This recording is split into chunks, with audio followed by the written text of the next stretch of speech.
Get your ghetto ass back to the economy where you belong! Sandra Martinez slammed her hand against Amara Washington's chest. The veteran flight attendant's voice boomed through first class, dripping with 15 years of unchecked authority. "These people bought fake tickets," Sandra announced, ripping Amara's boarding pass from her hand and waving it overhead like a trophy. "Probably used stolen credit cards like they always do." Damon Rivers watched his colleague stumble, her worn messenger bag spilling contents across the cabin floor. Phones emerged instantly. Cameras rolled. Passengers leaned forward, hungry for drama. Sandra planted herself in the aisle, arms crossed, blocking their path like a human barricade. Her smile was pure satisfaction, another successful catch. "Security's coming for you thieves," she whispered, loud enough for everyone to hear. "Have you ever been called a criminal while strangers recorded your humiliation for entertainment?" The cabin fell silent except for the soft hum of air conditioning and the rapid-fire clicks of camera shutters. Amara knelt slowly, gathering her scattered belongings from the first-class aisle while 47 passengers watched through their phone screens. "Ma'am, I purchased these seats through my company's travel system," Amara said quietly, rising to face Sandra. Her voice remained steady despite the flush creeping up her neck. Sandra's laugh was sharp and theatrical. "Your company? What company sends people like you in $3,000 seats?" She examined Amara's faded jeans and oversized hoodie with obvious disgust. "Let me guess. You hacked someone's frequent flyer account, or maybe use your welfare card to buy fake tickets online." Damon stepped beside his colleague, his jaw tight. "Miss Martinez, we have legitimate boarding passes for seats 1A and 1B. There's no issue here." "Oh, there's an issue, all right." Sandra turned to address the entire cabin, her voice carrying to the back rows. "Folks, we're dealing with suspected credit card fraud. These individuals somehow obtained first-class boarding passes worth $6,400. I've seen this before. Stolen identities, fake documents, the whole 9 yards. A passenger in 2C lifted her phone higher. Jennifer Walsh, lifestyle blogger with 127,000 Instagram followers, had started her live stream the moment Sandra raised her voice. The viewer count climbed rapidly, 847, 1,203, 2,847 viewers, and rising. "Y'all see this discrimination happening right now," Jennifer whispered into her phone. "The flight attendant just called these passengers ghetto and is claiming they stole their seats. This is insane." Comments flooded the screen faster than Jennifer could read them. "Record everything. Sue the airline. This is 2025, not 1955. Someone get their names." Gate agent Tom Rodriguez jogged down the jet bridge, radio crackling against his shoulder. "Sandra, what's the situation? We're showing delays on the departure board." "Tom, thank God you're here." Sandra gestured dramatically toward Amara and Damon. "These two are trying to steal first-class seats. I need you to verify their tickets. They're obviously fraudulent." Tom examined the boarding passes with practiced efficiency. The tickets were legitimate. American Airlines stock, proper barcodes, correct flight information. But Sandra's certainty made him second-guess the evidence in his hands. "The system shows these seats were purchased 72 hours ago with a corporate credit card," Tom said slowly, glancing between the documents and the two passengers. But what?" Sandra interrupted. "Look at them, Tom. Do they look like they can afford $6,000 for airplane seats? Use your common sense." Amara's messenger bag sat slightly open beside her feet. The corner of an official government identification card peeked out, along with what appeared to be a federal agency logo. Damon's phone buzzed against his hip. The display showed FAA priority alert before he quickly silenced it. "Let her finish her investigation," Amara murmured to Damon, so quietly only he could hear. "Standard protocol." Damon nodded almost imperceptibly, pulling out his own phone to document timestamps and witness counts. His fingers moved methodically across the screen, logging details with practiced precision. Boarding announcement crackled overhead. "Flight 447 passengers, we're showing a 10-minute delay for departure. Thank you for your patience." The delay announcement sent murmurs through the cabin. Business travelers checked their watches. Connecting passengers calculated missed flights. The pressure mounted with each passing minute. 10 minutes, Sandra announced loudly. That's how long it takes to remove fraudulent passengers and get honest people to their destinations.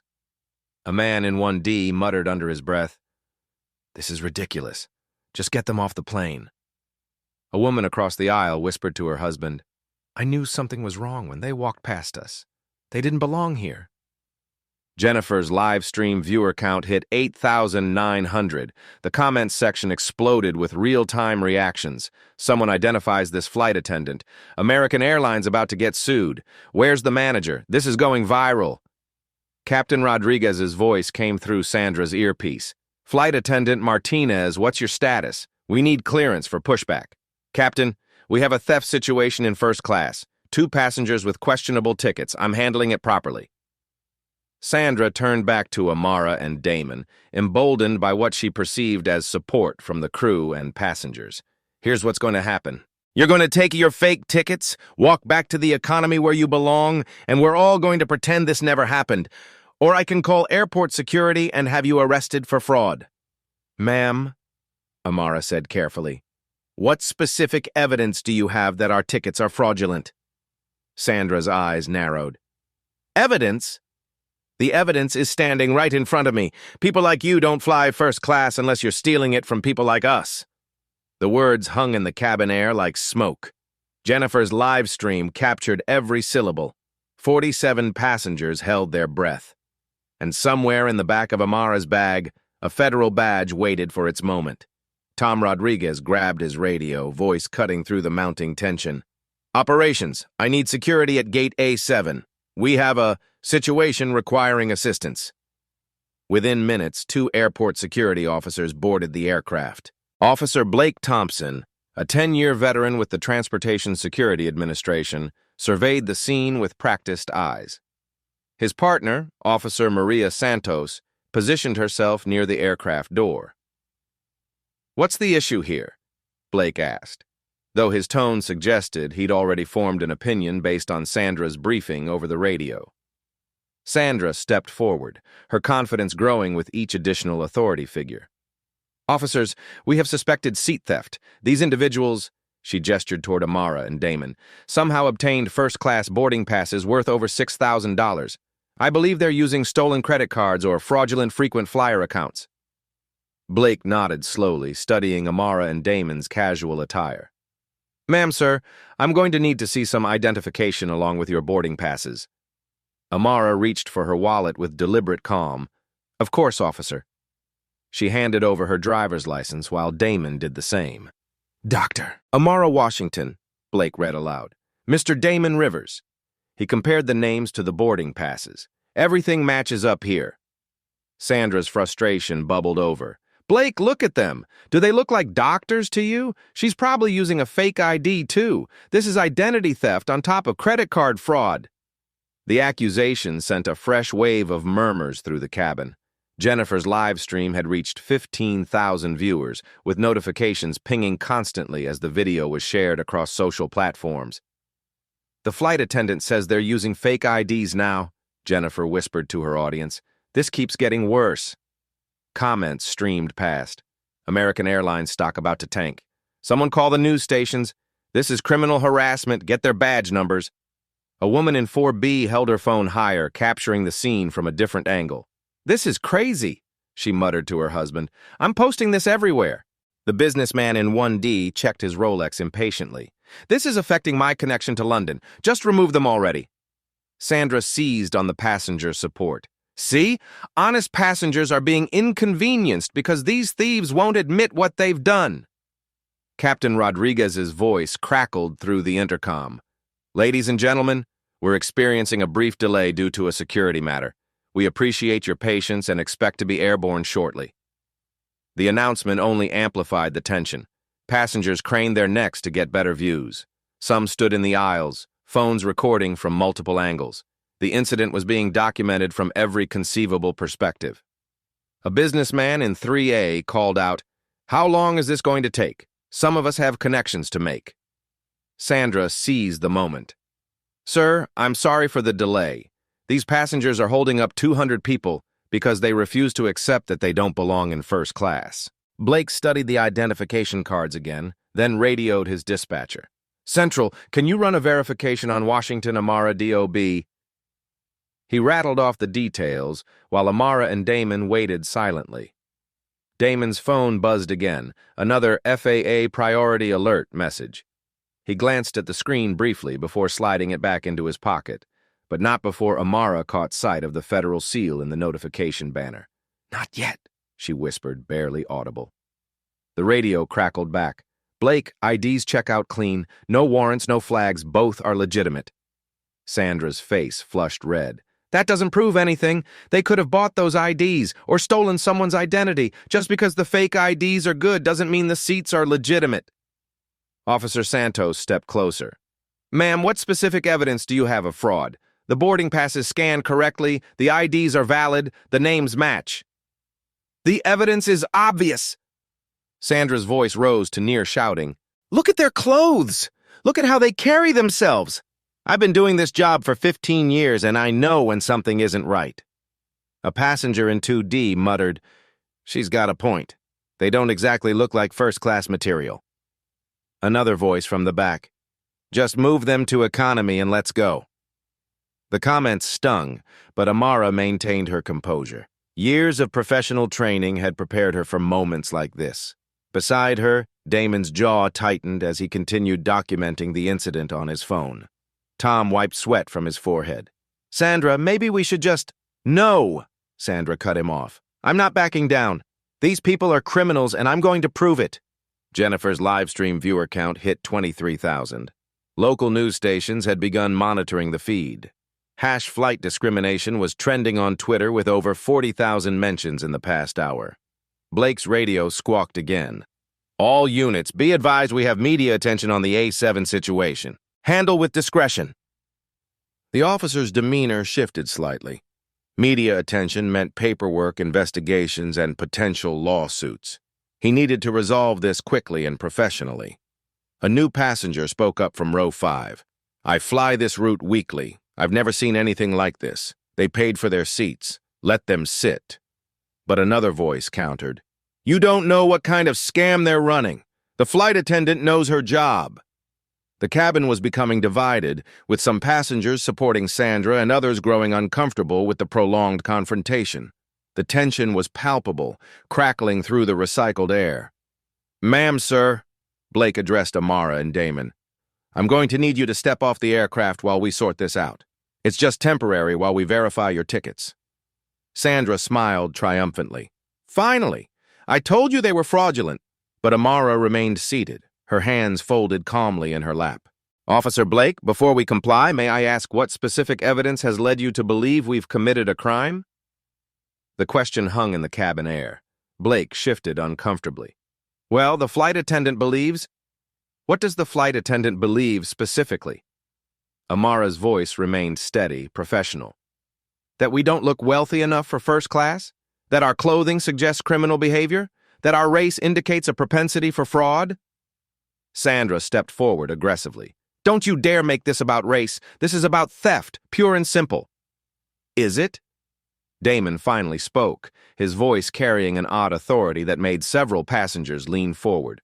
"Officer Blake, in your professional opinion, what probable cause exists for detaining paying passengers?" Blake hesitated. In 15 years of airport security, he'd never been questioned so methodically by alleged perpetrators. Something felt off, but Sandra's certainty and the passenger complaints created pressure to act. "Look," Blake said, "we can do this easy or hard. You can step off voluntarily for verification, or I can detain you for suspected fraud. Your choice." Amara's messenger bag sat at her feet, still partially open. The federal identification card remained visible, along with what appeared to be an official government seal. Her hand rested inches from the bag, fingers poised. "Officer Blake," she said quietly, "before you detain federal employees for fraud, you might want to know exactly who you're arresting." The words "federal employees" sent a chill through the cabin. Sandra's confident smile faltered. Blake's hand moved instinctively toward his radio. But Amara wasn't finished. "Because in approximately 30 seconds, this situation is going to change dramatically, and everyone with a camera is going to witness exactly how American Airlines treats its federal oversight inspectors." The cabin fell into absolute silence. Even the air conditioning seemed to hold its breath. Amara reached into her messenger bag with deliberate precision, her movements calm and methodical. Every passenger leaned forward. Jennifer's live stream viewer count exploded past 35,000 as notifications cascaded across social media platforms. She withdrew 2 items and placed them carefully on the armrest of Seat 1A, a Federal Aviation Administration inspector credential, gold shield gleaming under the cabin lights, a Department of Transportation Civil Rights Investigation badge, complete with federal seal and photo identification. Blake's face went ashen. Officer Santos stepped closer, studying the credentials with growing alarm. Tom Rodriguez's radio slipped from his suddenly nerveless fingers. "I'm Dr. Amara Washington, Senior Inspector with the Federal Aviation Administration's Civil Rights Enforcement Division," Amara announced, her voice carrying to every corner of the cabin. "This is Senior Inspector Damon Rivers, FAA Safety Oversight Division." Damon reached into his jacket, producing his own federal credentials, along with an official travel authorization bearing the Department of Transportation letterhead. "We're conducting a quarterly discrimination assessment of American Airlines operations," Damon continued, his professional demeanor replacing the quiet compliance he'd maintained for the past 40 minutes. "This flight was specifically selected for federal evaluation." Sandra's mouth opened and closed like a fish gasping for air.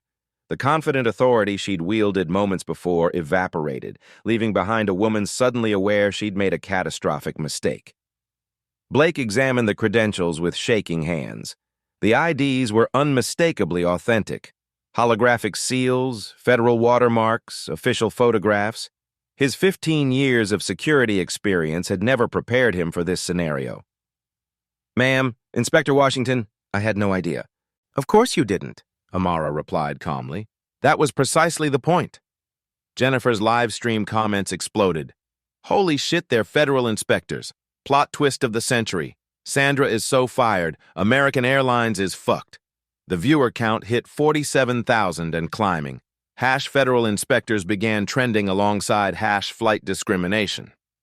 Captain Rodriguez appeared from the cockpit, drawn by the sudden silence and the crowd of security personnel in his first-class cabin.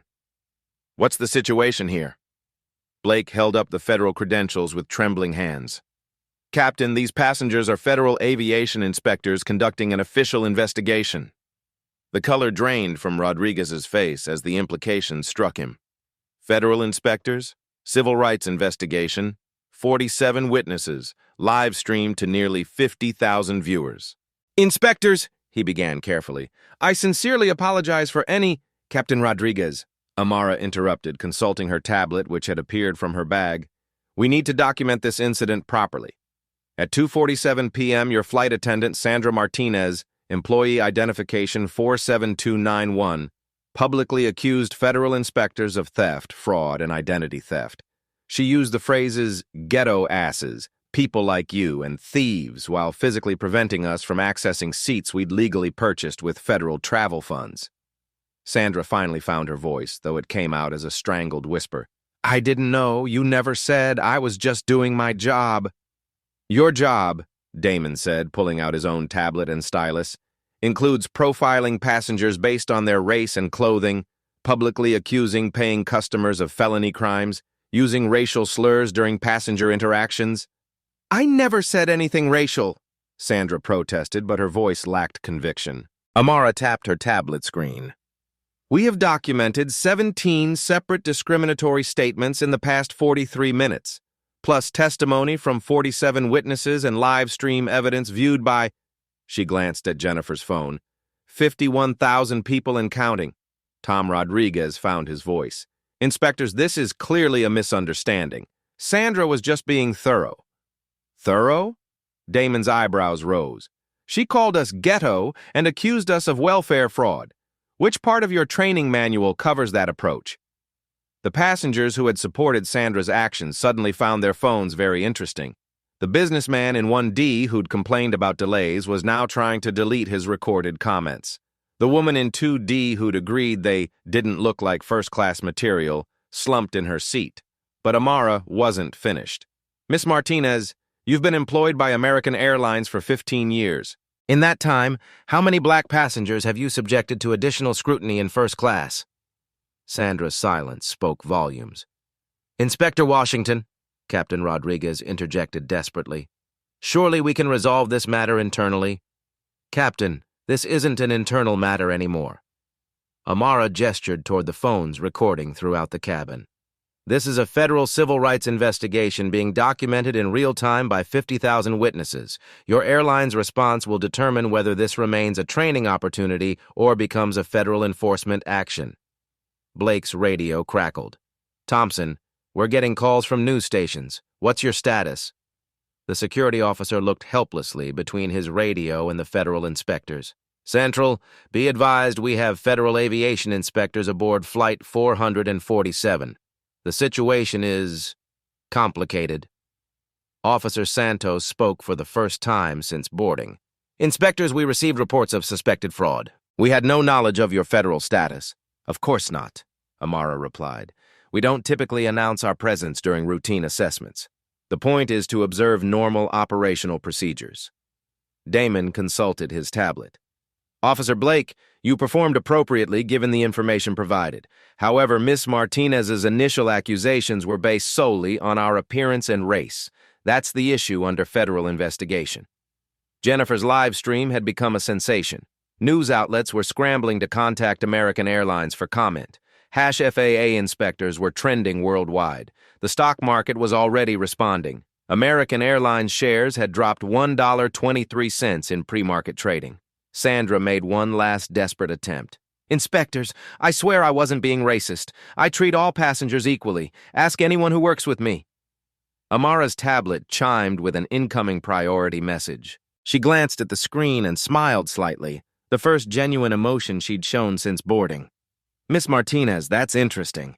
Because according to the federal database I'm accessing right now, you've been involved in 17 passenger complaints over the past 5 years. 15 of those complaints involve passengers of color. Would you like to explain that statistical anomaly?" The revelation hit the cabin like a thunderclap. Sandra's face went from pale to gray. Tom looked like he might vomit. Captain Rodriguez was already calculating the federal fines and media disaster heading his way, but Amara had one more card to play. "There's something else you should know," she said, her voice carrying an edge of steel for the first time. "This assessment wasn't random. We've been tracking American Airlines' discrimination patterns for 18 months. Miss Martinez, you've been under federal observation for considerably longer than just today's flight." The words hung in the recycled air like a death sentence. Sandra's legs gave out and she slumped against the galley wall. The confident flight attendant who'd publicly humiliated 2 federal inspectors was gone, replaced by a woman facing the destruction of her career and potential federal charges. Jennifer's live stream viewer count hit 73,000. The story was exploding across every social platform. And in Seat 1A, Dr. Amara Washington calmly made notes on her federal tablet while the woman who'd called her ghetto 30 minutes earlier contemplated the ruins of her life. Captain Rodriguez's hands shook as he reached for the aircraft phone. "Operations, this is Flight 447. I need an immediate conference with regional management and legal. We have a federal situation requiring executive intervention." Within 6 minutes, the phone rang back. Regional Manager Patricia Carter's voice crackled through the speaker, tense and clipped. "Captain Rodriguez, I'm here with Legal Director Michael Harrison and Customer Relations Director Sarah Kim. What exactly are we dealing with?" Amara leaned forward, her federal credentials still visible on the armrest. "Miss Carter, this is Dr. Amara Washington, FAA Senior Inspector. I'm going to put this conversation on speaker so my colleague can document your responses for our federal report." A pause. Then Carter's voice, noticeably more careful. "Inspector Washington, we weren't aware of any scheduled federal assessment." "Routine assessments are unannounced by design," Damon interjected, activating his tablet's recording function. "Miss Carter, are you familiar with Title 14 Code of Federal Regulations, Section 382.7 regarding discriminatory practices by air carriers?" Yes, we're familiar with federal regulations." Amara consulted her tablet. "Excellent. Then you'll understand that violations carry penalties up to $37,500 per incident. Our documentation shows 19 separate discriminatory acts in the past 67 minutes. The math was brutal. $712,500 in potential federal fines for a single flight. Legal Director Harrison's voice joined the call. Inspector Washington, surely we can discuss this matter reasonably. Mr. Harrison, let's discuss reasonably, Amara replied, her tone remaining professionally neutral. American Airlines generated $52.8 billion in revenue last fiscal year. Your DOT compliance certification directly impacts your federal route authorization worth approximately $847 million annually. The silence on the phone line stretched uncomfortably long. Additionally, Damon continued, consulting his own screen, our Civil Rights Task Force investigated 847 similar incidents across 23 airlines last year. The average federal settlement was $2.3 million per case. The average operational impact from federal oversight reviews was $43 million per carrier. Jennifer's live stream had exploded to 89,000 viewers. News outlets were going live with breaking coverage. American Airlines discrimination was trending globally with over 200,000 posts. The stock market had taken notice. AA shares were down $2.47 and falling. Blake's radio erupted with chatter. All units, media vans arriving at terminal. CNN truck on scene, requesting crowd control protocols. Customer Relations Director Kim tried damage control. Inspectors, we absolutely don't tolerate discrimination. This appears to be an isolated incident by one employee. Miss Kim, Amara interrupted, our federal database shows Miss Martinez has been involved in 17 discrimination complaints over 5 years. 15 involved passengers of color. Your company's response to previous complaints shows a pattern of minimal corrective action.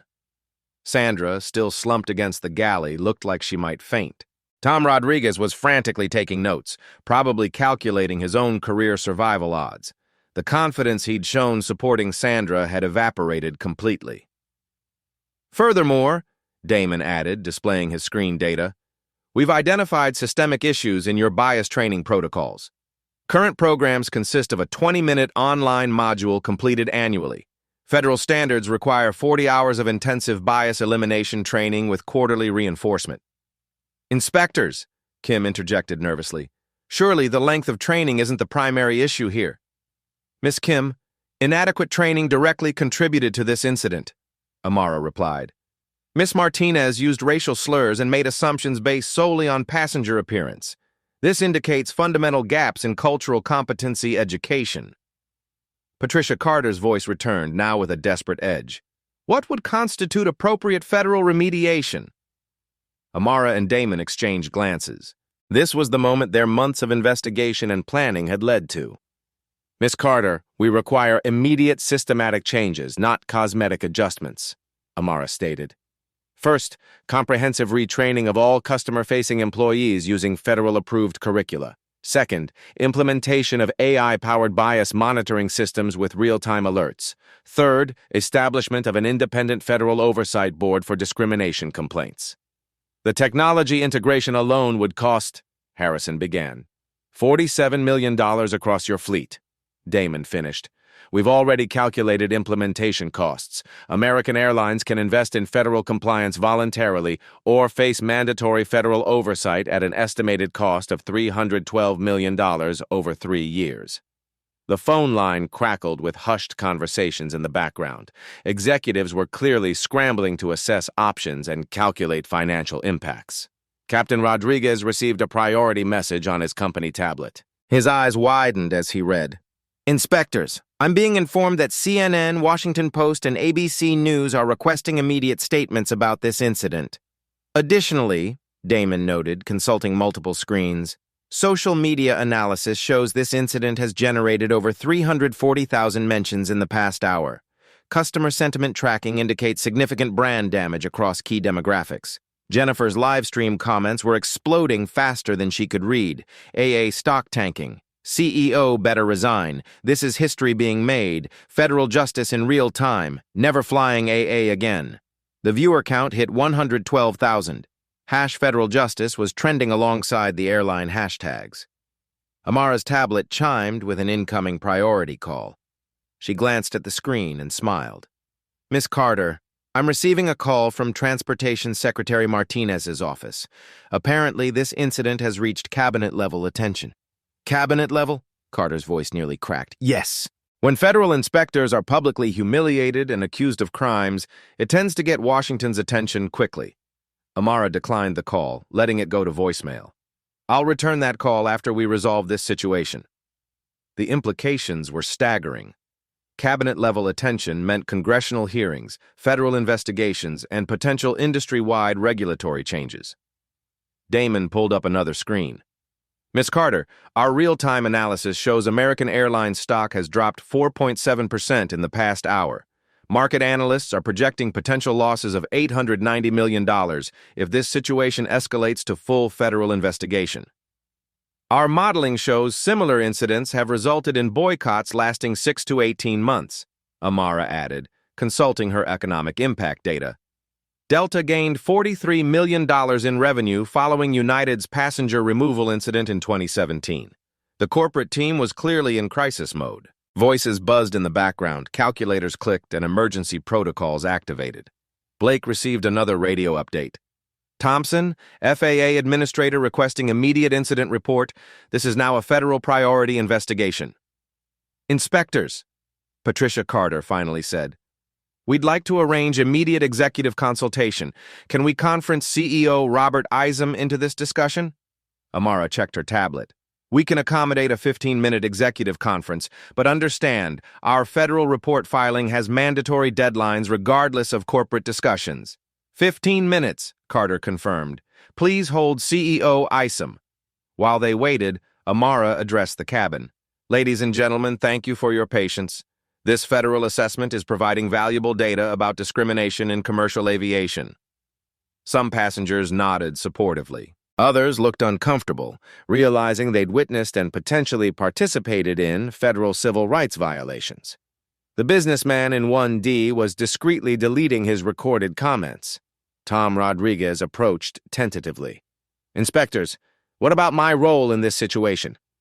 Mr. Rodriguez, Damon replied, your actions will be noted in our report. Supporting discriminatory accusations without independent verification raises serious questions about training adequacy. The phone crackled back to life. Inspectors, this is Robert Isom, CEO of American Airlines. His voice carried the weight of running a $53 billion corporation that was currently hemorrhaging value in real time. Mr. Isom, Amara replied, we appreciate your direct involvement. However, we need concrete, systematic commitments, not executive apologies. Inspector Washington, what specific federal requirements would constitute full compliance? Damon consulted his tablet. Implementation of the Washington Rivers Protocol for Bias Elimination. Federal monitoring systems across all 6,800 daily flights. Independent federal review board with enforcement authority, and $47 million investment in bias elimination technology within 90 days. 90 days? Isom's voice tightened. Mr. Isom, every day of delay represents continued federal noncompliance. Our authority includes immediate operational reviews that could ground aircraft pending full compliance verification. The threat was clear. American Airlines could voluntarily implement changes or face federal enforcement that would devastate their operations. Additionally, Amara added, consulting her notes, we require public quarterly federal compliance reports, accessible via your website and federal databases, full transparency in discrimination metrics and remediation efforts. Jennifer's live stream had become a global phenomenon. International news outlets were picking up the story. #federal transparency joined the trending topics. Mr. Isom, Damon said, we're prepared to recommend this incident as a model for voluntary federal compliance, or it becomes a cautionary tale about mandatory federal enforcement. Your choice. The CEO's decision would determine whether American Airlines controlled this narrative or became a victim of it. Inspectors, American Airlines commits to full federal compliance implementation within your specified timeline. Excellent. We'll need that commitment in writing, copied to Transportation Secretary Martinez's office within 24 hours. As the corporate conference ended, Sandra finally spoke, her voice barely audible. What happened to me? Amara looked at the woman who'd called her ghetto and accused her of theft 90 minutes earlier. Miss Martinez, that's between you, your employer, and the federal investigation findings. But everyone in the cabin knew Sandra's career was over. The question was whether she'd face federal charges for civil rights violations. 72 hours later, the aviation industry woke up to a new reality. American Airlines' emergency board meeting had concluded at 3:47 a.m. with unanimous approval of the most comprehensive anti-discrimination program in commercial aviation history. The announcement hit newswires before markets opened, accompanied by a formal apology from CEO rewrote and a detailed timeline for implementation. Sandra Martinez received her termination notice via certified mail. 15 years of employment ended with a single-page letter citing conduct incompatible with company values and federal compliance requirements. Her union representative had already advised her that defending racial discrimination accusations would be career suicide. Tom Rodriguez fared better, mandatory retraining and reassignment to ground operations with a notation in his permanent file. He'd publicly apologized on LinkedIn, acknowledging his failure to prevent discrimination when he had the authority to intervene. But the real changes ran deeper than personnel actions. Within 48 hours, American Airlines announced the implementation of what became known industry-wide as the Washington Rivers Protocol, a comprehensive bias elimination system that would revolutionize airline operations. The technology centerpiece was an AI-powered monitoring system that analyzed passenger interactions in real time. Every gate, every check-in counter, every cabin crew station was equipped with audio analysis software that detected discriminatory language patterns and escalated incidents immediately to management. The system recognizes over 2,400 bias indicators across 17 languages, explained Dr. Patricia Morgan, American's newly hired Chief Diversity Officer, in her first press conference. When potential discrimination is detected, supervisors receive immediate alerts on their mobile devices. The monitoring system cost $23 million to implement across American's fleet, but early results were dramatic. In the first month, the system flagged 847 potential incidents, leading to immediate intervention in 312 cases before they escalated to passenger complaints. Every customer-facing employee, from ticket agents to flight attendants to gate personnel, was required to complete 60 hours of federal-approved bias elimination training. The program, developed in partnership with the NAACP and the Anti-Defamation League, replaced the previous 20-minute online module with intensive, scenario-based education. Flight attendants practiced de-escalation techniques with actors portraying passengers from diverse backgrounds. Gate agents learned to recognize unconscious bias in their decision-making processes. Customer service representatives underwent cultural competency training that addressed historical discrimination patterns in transportation. "We're not just changing policies," said Training Director Michael Carter during a staff briefing. "We're changing the fundamental way we see and serve our passengers." The training requirement initially caused staffing challenges as employees cycled through the program, but passenger satisfaction scores began climbing within 6 weeks. American Airlines established the nation's first independent passenger rights review board, composed of civil rights attorneys, community leaders, and former federal investigators. The board had authority to investigate discrimination complaints, impose corrective actions, and recommend personnel changes. Amara Washington was invited to serve as the board's technical advisor, providing federal expertise on discrimination detection and prevention. She accepted, seeing it as an opportunity to create lasting systemic change beyond punitive enforcement. "Real reform requires collaboration," Amara explained to a congressional subcommittee investigating discrimination in transportation. "We can write regulations and impose fines, but sustainable change happens when companies become partners in civil rights protection." The Washington Rivers Protocol didn't remain exclusive to American Airlines for long. Delta announced its adoption of similar monitoring systems within 3 weeks, unwilling to risk competitive disadvantage or federal scrutiny. United followed with an even more comprehensive program, adding passenger feedback integration and predictive bias modeling. Southwest Airlines partnered directly with the NAACP to develop their training curriculum. JetBlue implemented quarterly bias audits conducted by external civil rights organizations. Within 6 months, every major U.S. airline had implemented some version of bias monitoring and enhanced training. The Federal Aviation Administration incorporated the Washington Rivers Protocol into its recommended practices, effectively making it an industry standard. The transformation wasn't cheap. Industry-wide investment in bias elimination technology and training exceeded $312 million in the first year. But the financial returns were measurable and significant. Customer satisfaction scores increased 34% across participating airlines. Discrimination complaints dropped 67% industry-wide. More importantly, airlines began attracting new customers who had previously avoided air travel due to discrimination concerns. We've seen a 23% increase in bookings from minority travelers, reported American's chief financial officer during a quarterly earnings call. The bias elimination program has actually expanded our customer base while improving service quality. Stock prices, initially depressed by implementation costs, recovered and exceeded pre-incident levels within 8 months. Market analysts attributed the gains to improved brand reputation and expanded customer demographics. The demand for bias detection technology sparked innovation across the tech industry. Startups specialized in discrimination monitoring raised over $89 million in venture capital funding. Established companies like IBM and Microsoft developed advanced AI solutions for unconscious bias detection. The technology evolved beyond simple keyword recognition to analyze voice patterns, conversation context, and behavioral indicators. Systems could distinguish between legitimate security concerns and discriminatory profiling with 94% accuracy. "We're essentially teaching computers to recognize unfairness," explained Dr. Sarah Kim, lead developer of American's monitoring system.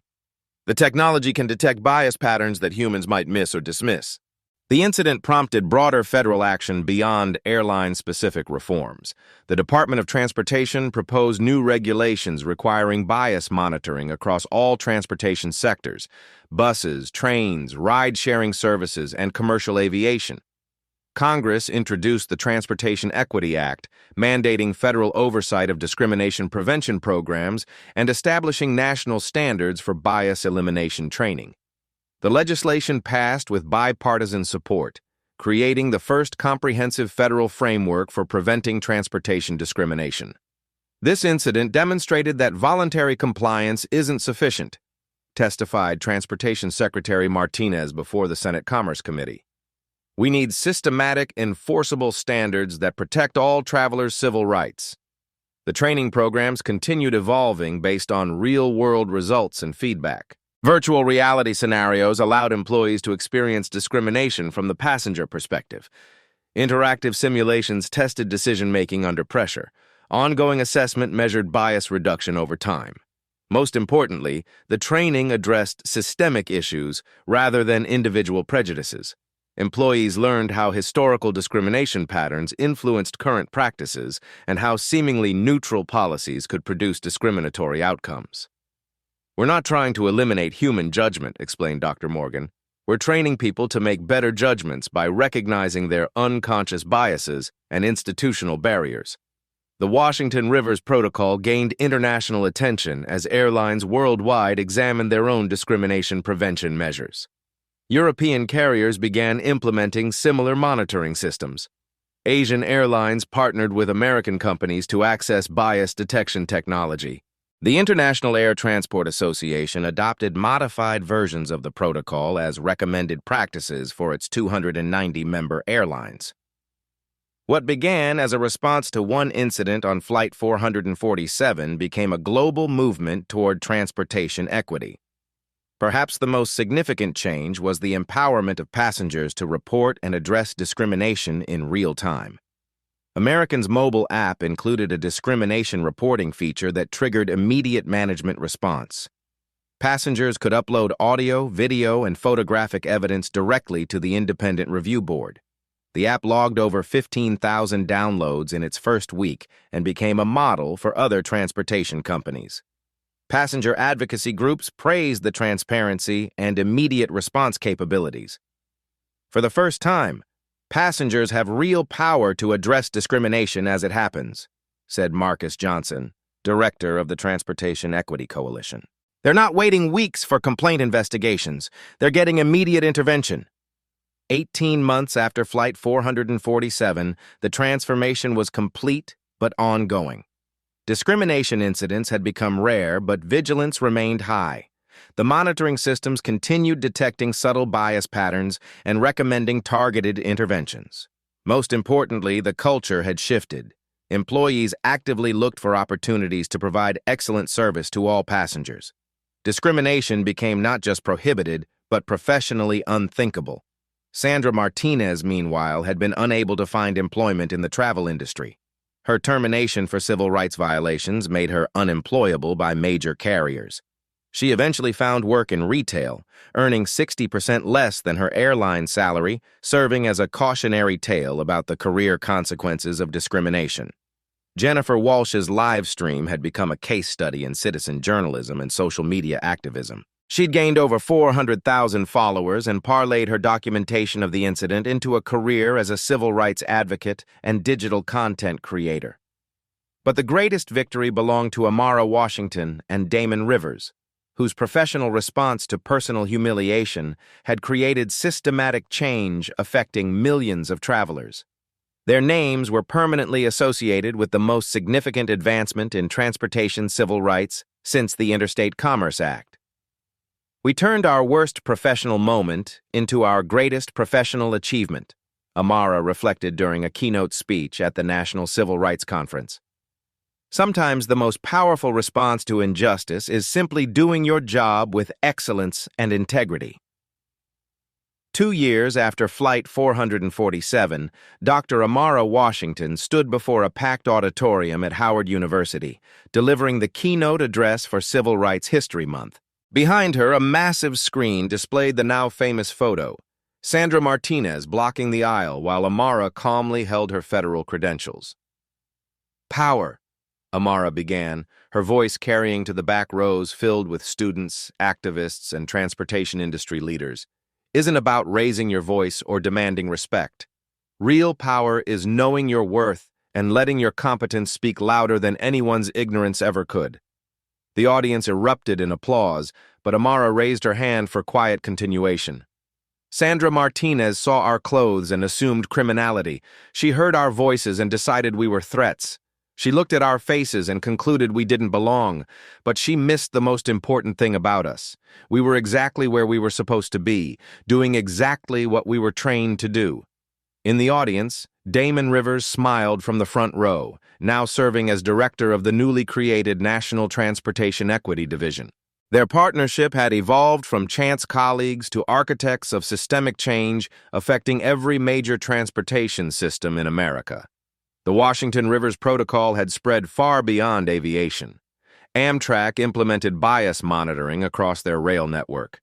Greyhound adopted similar training for bus drivers and station personnel. Even ride-sharing companies like Uber and Lyft integrated discrimination detection into their driver evaluation systems. The numbers told the story of transformation. Asterisk transportation discrimination complaints, down 73% nationally. Asterisk minority passenger satisfaction, up 89% across all modes. Asterisk employee bias recognition, improved 156% through enhanced training. Asterisk industry investment in equity programs, $847 million and growing. We didn't just change American Airlines. Damon had testified before Congress 6 months earlier. We changed how America moves. Sandra Martinez had eventually found work as a customer service trainer for a small regional company, ironically teaching the bias awareness skills she'd lacked on Flight 447. Her termination had become a teaching case in business schools, illustrating the career consequences of discrimination in the social media age. Tom Rodriguez completed his retraining program and was promoted to Regional Customer Experience Manager, becoming one of Americans' most effective bias prevention advocates. His personal transformation from passive enabler to active ally demonstrated that people could grow from their mistakes. Jennifer Walsh had leveraged her viral live stream into a career as a civil rights documentary filmmaker. Her latest project, Seat 1A, How Federal Inspectors Changed Aviation, was premiering at the Sundance Film Festival next month. Captain Rodriguez remained with American Airlines, now serving as their chief pilot for diversity and inclusion, training crews on respectful passenger interaction and emergency bias intervention protocols. The incident became required study material in Federal Aviation Training Programs, Business School Ethics Courses, Civil Rights Law Curricula, Social Media and Citizen Journalism Programs, Corporate Crisis Management Workshops. Amara's federal badge, the one she'd calmly displayed on Flight 447, was donated to the Smithsonian's National Museum of African American History and Culture, representing the evolution of civil rights enforcement in the digital age. We could have shouted, Amara continued her Howard speech. We could have demanded immediate recognition. We could have played the victim. Instead, we documented everything, followed federal protocol, and let our professionalism do the talking. She gestured to a slide showing discrimination complaint trends. Loud responses get attention for a day. Professional responses create change that lasts decades. The philosophy of quiet power, responding to discrimination with documentation, federal authority, and systematic solutions rather than emotional confrontation, was now taught in federal training academies nationwide. The monitoring systems continued evolving. AI bias detection has become 97% accurate in identifying discriminatory language patterns. Predictive modeling could identify high-risk situations before they escalated. Real-time intervention prevented thousands of incidents annually, but technology alone wasn't the solution. The cultural shift from tolerating bias to actively preventing it required constant reinforcement and education. The systems we built will outlast our careers, Damon often told his team. But someone has to keep watching the watchers, ensuring the protections remain strong. As Amara concluded her speech, she issued a challenge that resonated beyond the Howard Auditorium. Every one of you will face moments when someone underestimates you, dismisses you, or assumes you don't belong. Your response in that moment shapes not just your future, but the future of everyone who comes after you. She paused, making eye contact across the audience. Document everything. Know your rights. Use your voice professionally. And remember, the most powerful response to someone who thinks you don't belong is simply proving that you do. The standing ovation lasted 3 minutes, but Amara's final words carried the real power. Have you experienced discrimination in transportation, workplace, or public spaces? Report it through federal hotlines. 1-800-Civil Rights document incidents with the Transportation Equity mobile app. Share your story. Your voice matters in creating change. Tag someone who needs to hear this message. Share this story to inspire quiet power in others. Subscribe to Black Soul Stories for more victories of dignity over discrimination. Because every moment of professional excellence in the face of prejudice builds a better world for those who follow. Your story matters. Your response shapes history. Your quiet power creates lasting change.